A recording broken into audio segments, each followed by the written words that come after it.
Então vamos estudar a nossa lição aqui, número 6. Né? Estamos fazendo essa gravação no mesmo dia que fizemos a número 5. Já está agora um pouquinho mais escuro ainda, né? Então vamos ver se em 15 minutos por aí, que é o nosso tempo regulamentar, conseguimos fazer uma gravação, uma filmagem razoável. Bom, desta vez é sobre confissão e arrependimento, né? Vamos ver aqui o foco dessa lição. Antes faremos uma oração.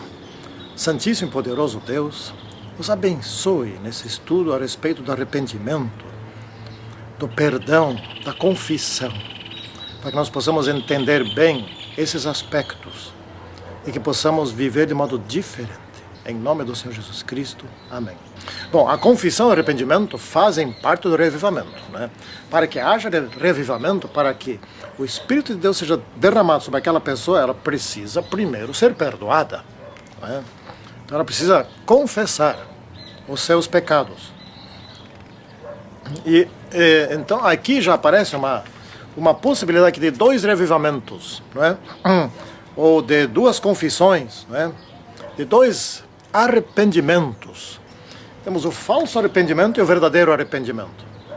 O falso arrependimento, ele é apenas uma espécie de dor, de uma angústia interior por causa das consequências daquele mal que praticou.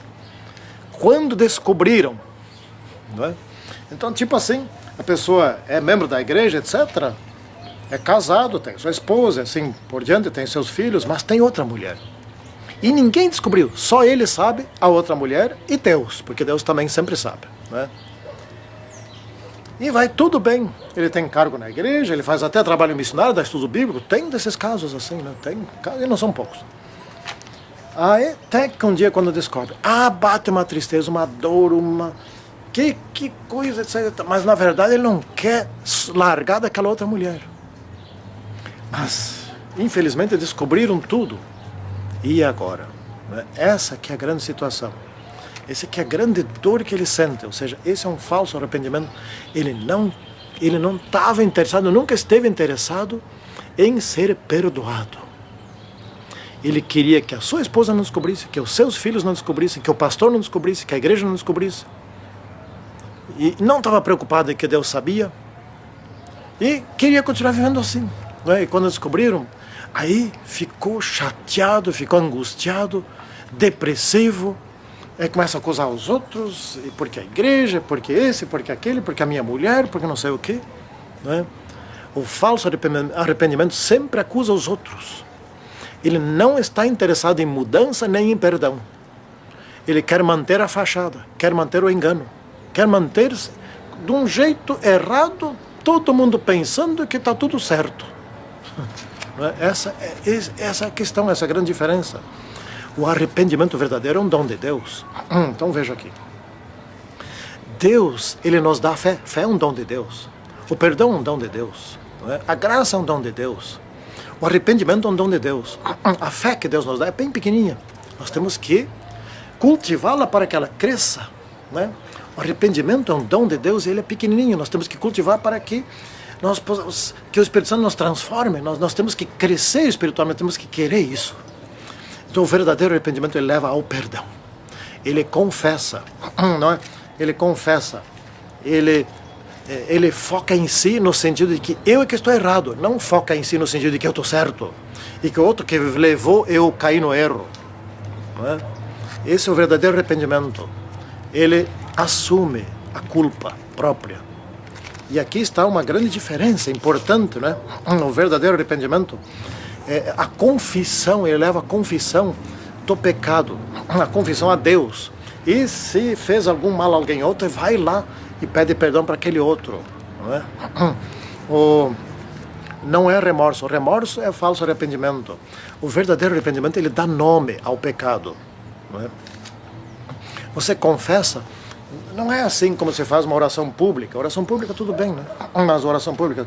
Mas eu faço minha oração particular, então assim, Senhor Deus, perdoa os meus pecados. Mas que pecado? Eu nem... qual pecado é que eu estou querendo me libertar? Não é? Será que é o pecado do vício de leituras que não prestam, que não devia ler? Eu tenho que pedir perdão, confessar pecado por nome? Né? Será que eu não estou assistindo, de repente, vídeos que não prestam, novelas ou coisa desse tipo? Então, Senhor Deus, me perdoe, porque até hoje assisti novela. Estou confessando daí esse pecado, não é? Se for esse pecado. E de agora em diante, Senhor Deus, me dê força para que eu não assista mais. Eu não quero. Eu sei que quando vai chegar a hora, vou querer. Mas eu estou orando e naquela hora em que eu quero, eu procuro a Deus para que eu não queira mais e peço forças do alto. Então, confessar o pecado, eu tenho que chamar o pecado pelo nome. O pecado tem nome. Eu tenho que saber do que eu quero me libertar. Não é? E então vamos indo adiante aqui. O verdadeiro e o falso arrependimento contrastados.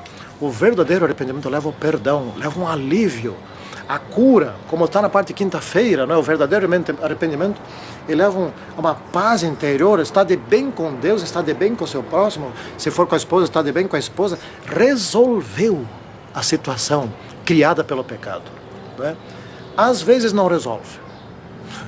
E às vezes resolve 100%. Por exemplo, você brigou com alguém, com a esposa, com o filho, com o neto, com o pai, com outra pessoa, um amigo, etc. Tem como resolver, porque pode pôr em dia, pode se abraçar, podem chorar, etc. e tal, se perdoar, etc. e resolveu.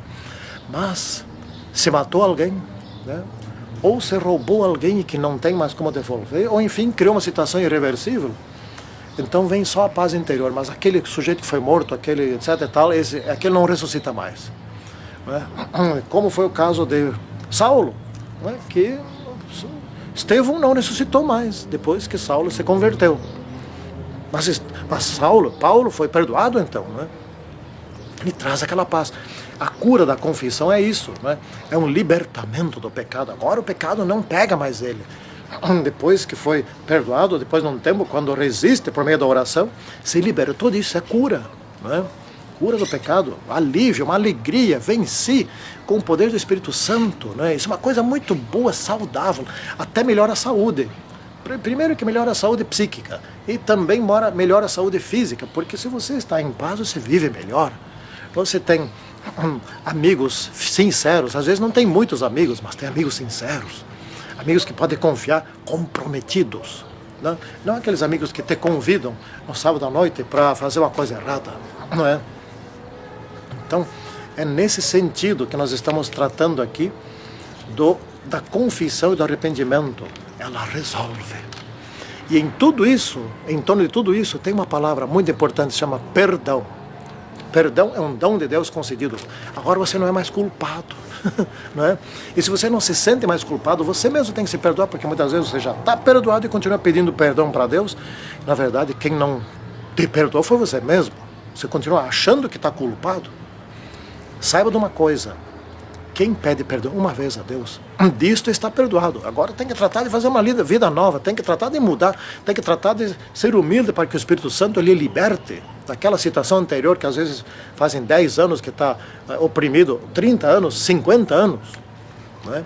Esses 50 anos, essa vontade de cometer aqueles pecados não desaparecem de um momento para outro só porque foi perdoado.